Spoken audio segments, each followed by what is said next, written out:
What's up, YouTube? It's your boy Keith, and I'm back with another reaction video. Man, today we got Karma Attack. DC drug kingpin slash informant suddenly dies after 5 months after his release. They talking about Rayful Edmond. Said he passed away. Nobody knows what the heck happened to him. It's a little suspicion going up, man. But yeah, let's get into it. Like, comment, subscribe. Turn on the post notifications. Sub. Let's get it, man. It's emergency. Yes. All of us.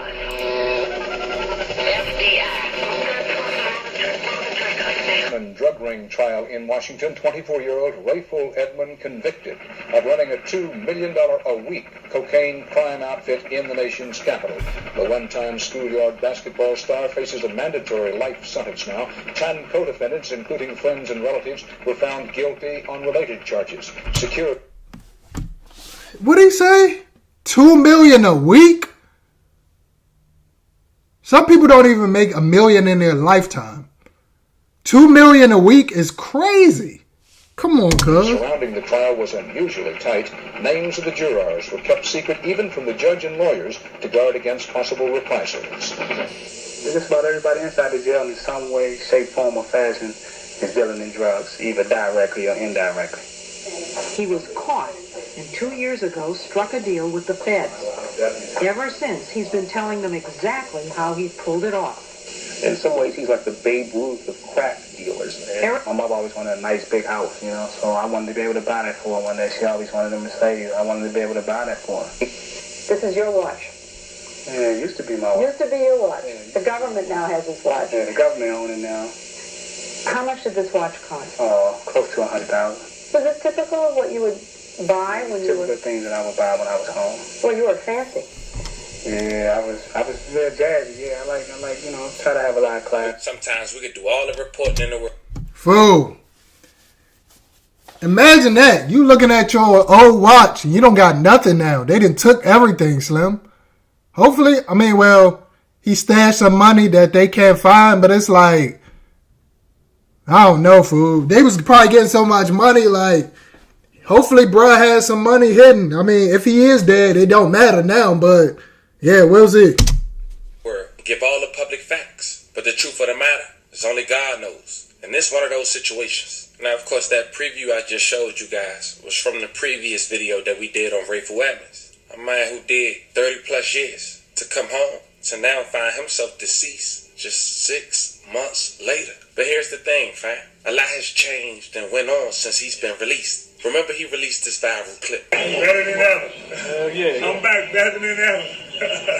But here's the thing. We're talking about a man who got over 100 people arrested, which we covered in the previous video. So I won't waste time on this in this video. But if you haven't checked it out, I'll leave the link in the bio. But as mentioned, this man helped the feds make an arrest from the cocktail to his close friends and even his mother. And as we always say, fam, revenge don't have no date on it. And it only take one person to want it. And sometimes your revenge is karma. Now, one of those people that Rayful Edmonds helped get a life sentence managed to come home from Washington, D.C. Now, this man's son, who was only 8 years old when his dad got arrested, got older and found out that Rayful Edmonds, who he looked at as an uncle, got his father life. We'll later hear from him, but we'll also hear from a man from D.C. who honestly feel what the mass majority of his peers feel upon his release. But most of all, we pay our respects and see what they putting out on how Rayful Edmonds III had lost his life. But before we go over this one, I want you guys to remember, I won't give you no angle, I just give you the story. So with that being said, make sure you like, comment, and subscribe. We'll jump right to it. Fam, if you ask anybody from Washington, D.C. about Rayful Edmonds, 9 times out of 10, they'll have a story to tell you. Right there, it affected them, their family, or someone they knew personally. And that was no different when that question was brought up to DC natives / ex-drug dealers like heirs to Christ and many more. But nowadays, the answers are more like this. I ain't gonna lie. Heirs to Christ, his story was good, man. Like, his Vlad interview was good. He been through a lot too, man. His right-hand man got killed. They was dealing drugs. They picked that lifestyle, but it's always, you could be at the top, but sooner or later it's coming crashing down, man. And a lot of people lost their life in the streets around this time. DC was the murder capital. If you was getting $2 million a week, you would want to hurt somebody too. You hear me? Okay, and around that time, Rayful Edmond was the big drug kingpin in DC. Yeah, Rayful the Rat. Right, because then by 1989, Dang! That's It's kind of hot in this he was joint. supplying 60% of the cocaine in DC, making $70 million a month. That's the room. Woo! $70 million a month? He ends up getting arrested, convicted. He gets life in prison, and his mother gets 14 years in prison. Mm-hmm. He continues to sell drugs in prison. Yep. Gets another 30 years. That's And then what by I'm telling 1996, he becomes an informant. you. Yep. You know why he came in for me? Because of his mother? Nah, bullshit. That was the story. That he became an informant Bullshit. because they would let his mother out. Man, boy, his mother was running numbers way before he was hustling. Fuck out of here. Okay. Come up from the streets. Man, they took some shit from him. He was with what's that lady named Blanco? Cowgirl. Griselda Yeah. Blanco? Yeah. The two sons was in it in Lewisburg. Her two sons was in Lewisburg. Mm-hmm. And he started them and he plugged one of our homies up with them. And I'm glad he didn't plug him. I know my little man was on this case, Lord Nut. So I'm glad I was fucking with Nut, not him. You know what I'm saying? So he plugged one of our homies up. Our homies took his shit. Gave him a little bit of money. Was like, that's all we got. We took a loss. So they gave him some more. They took that. Then he started telling. So he told on all them niggas. He told on all them. Right, because with his cooperation, the government arrested 11 drug dealers out of D.C. Yeah. You knew those guys? Some of them? Yeah, I knew some of them. Okay. Yeah. He ended up being put in the federal witness protection program in prison. Mm-hmm. So I guess they put him in a different prison, Yep. but nobody knows who he is. Know where he at. That's right. They had to, or somebody was going to do something to him. You got 11 people, their families, all type of stuff. Your family members, you told on 11 people, bro. Everybody got people that love him that's going to do something for him, man. Like, do well for that. I don't understand why these guys, they live this lifestyle but don't want to face the consequences of their actions, bro. If I do something, I got to face them consequences. It is what it is. You get what I'm saying? Exactly. And then in 2019, he tried to get his life sentence reduced because he gave them more information about 20 different homicides. Yeah. I don't know that, but I know I seen something on the news where as though they said he told so good, the prosecutor was trying to get him out, saying they ain't gonna rebut nothing. That's how much good red he was. Snitch rat motherfucker. Rayful cooperated and gave information on 20 murders. Teflon Sean. His story was interesting too, man. If you haven't seen that, go check it out. Comment down below if you from DC and you watch this, man. Comment where you from, what quadrant, southeast, northeast, northwest, southwest. Let me know, man. Did you know some of the people that he ratted on? Yeah, I knew probably majority of them. Oh, wow. Yeah. So all these guys that you knew were suddenly getting picked up and convicted off of what Rayful said. Yeah, it was, like I say, man, Ray turned into something else, man. He turned into something that, I didn't recognize no more. I had respect for this man, and really looked up to him like a big brother. But once he turned into this other person, and you put a badge on, per se, you put a badge on and you working with the law. These may look like dentures or partials, but in fact, it's some of the newest dental implant technology. And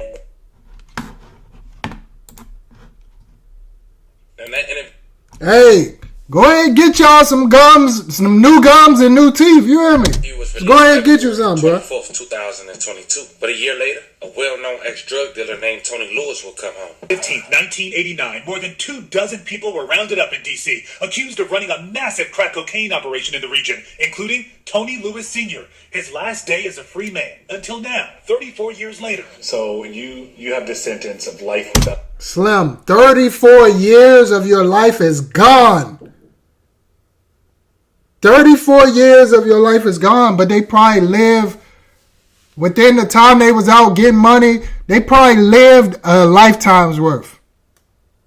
Just did everything you wanted to do, had everything you wanted, but is it worth 30 years, bro? Is it? Y'all let me know. Would you rather live for 5 years or 10 years of doing anything you want to sacrifice 30 years in prison? Would you do that? Let me know, man. I'm not doing that shit. I'm not doing it. I'm sorry. Without parole. I mean, that's pretty much... It's a slow death sentence, actually. That's what life without parole in the federal system is. They don't want to use those terms, but it's a slow death. Lewis Sr. was 26 at the time. His son, only 8. My mother sat me down, like, you need to write him. He needs you. All right, he needs you now. Their bond unbreakable, despite the barriers. With constant communication, Lewis Sr. was worried about his son's safety, navigating life in D.C. during the seemingly inescapable crack crisis, poverty, and also when his former partner, drug kingpin Rayful Edmond III, became a federal informant. I broke the law. I understand that, and I should have went to prison, but just not for the rest of my life for a non-violent drug offense. But the reason he had life, or mass majority of it, was because of the testimony from his ex-best friend. Time out. You probably ruined so many lives. Like, I'm just being real. He probably ruined so many lives by providing drugs to the streets. A lot of killing was going on. A lot of people ruined their life smoking crack. Like, that's worth... I mean, I'm not going to say it. I'm just being realistic, bro. I'm going to keep it real, bro. You probably touched so many lives with your crack and cocaine career or span. You probably messed up so many lives that it's probably worth your 30 years, bro. I'm not going to hold you. Some people probably overdosed, couldn't provide for their family, was doing good, and just fell off the face of the earth from trying that shit. Like, it messed up our city a lot. A lot of crack babies, all type of stuff. It messed up DC a lot, bro. He touched a lot of lives. Not just him, but everybody that was in the drug game, man. So, I don't know if I agree with what he just said. Frank, Rayful Edmonds. And in April of 2023, he did his first interview on Vlad TV. He was asked about the day his son came to visit him at just 16 years old, now getting older, about the rumors that the man he looked up to as his uncle has been an informant against his dad. Well, after Rayful cooperated, your son went to go see you. And I guess he was around 16 years old at the time. And you guys actually talked about the whole Rayful cooperating situation. Right. And I guess that was only the second time he actually got to go see you. So how was that meeting like? You know, he had questions, you know, as a 16-year-old. Rayful was somebody that he, you know, really, you know, looked at as, you know, as a family member, you know what I'm saying? And it really affected him what he did and what the reverberations from it and the effect that had on him. A whole lot of people in our area. So, and he had questions about how he wanted to proceed, you know, concerning that. And, you know, as a father, you got to deal with that and try to enlighten your child, protect your child, you know. And that's what our conversation was, just somewhat about that. It wasn't no long conversation on that. We had a lot of other things to talk about, but yeah, we discussed that. We discussed, you know, Rayful, and you know. Son, that's crazy. Missing your child majority of their life, bro. Your child is a grown man, a grown adult when you get out of jail, bro. 30 years has went past. You get what I'm saying? 35 years. That's crazy, bro. I mean, it is good that they have a relationship, but a lot of people, their relationship with their father would have been cooked, bro. I don't even know you for real. You get what I'm saying? And we had to, deal with dad's situation and his situation, growing up without his dad and growing up on the same block that I lived on. It just so many, other situations that a young teenage boy deals with growing up. So not just, and then with him being Tony Lewis Jr., same name, same everything. So yeah, we discussed that shit briefly, and man, just got some pointers, and he got some knowledge on it, and yeah. And then I learned some things that I didn't know about, like these phone call shit, and I'm grateful calling way more than I knew, and just different little things, yeah. So yeah, we talked about that. Now, shout out to Vlad TV for those clips. He have the full interviews with those guys if you guys want to check it out. Now, those interviews was released a year or two before Rayful Edmond's released. And at that point, people thought Rayful Edmond could possibly be home, but under a new identity, especially because of his history. But it turns out it wasn't. And some people thought the feds was playing a dirty game. Because on July 31st, 2024, after 35 years in the feds, a man who was in a halfway house with Rayful in D.C. has just landed from prison. Now, it seemed he really didn't want to be in the video, but asked to take a video with the DC legend, seeing that he's really been identified. And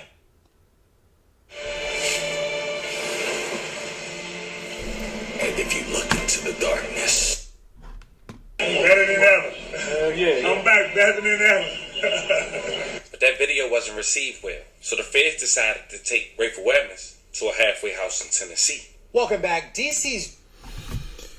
So, my theory and what I might have happened, I don't know. I think they probably faked his death, right? Faked his death. And he's in protective custody, living somewhere else as somebody totally different to protect him. Because you probably ruined so many lives in DC that somebody's going to hurt you, bro. And you killed people, fathers, sons, like... Karma don't got no good get back. No time on get back, bro. There's no time on get back. It could be when you 80 years old and somebody run up and smoke you. Alpo, his situation. He thought it was cool to go back to Harlem and kick it. And somebody got her with him, bro. This, I don't know if he's alive or dead. I think they faked his death and he's somewhere in another state or another state as another... under another identity. He using the alias, bro. Probably working at a grocery store or some shit. Who knows, Mo? Drug kingpin is one step closer to freedom. The Bureau of Prisons confirms that Rayful Edmond III is now either in a halfway house or confined to his home. It's hard to fully explain how many lives were cut short or changed forever by the way Edmond ran his drug ring. 5 years ago, my dear colleague and friend, the late Bruce Johnson, anchored a half-hour special on Edmond. I wanted to share just a part of that with you tonight. Wherever there was a corner, you could buy crack. Keeping it real, we were overwhelmed.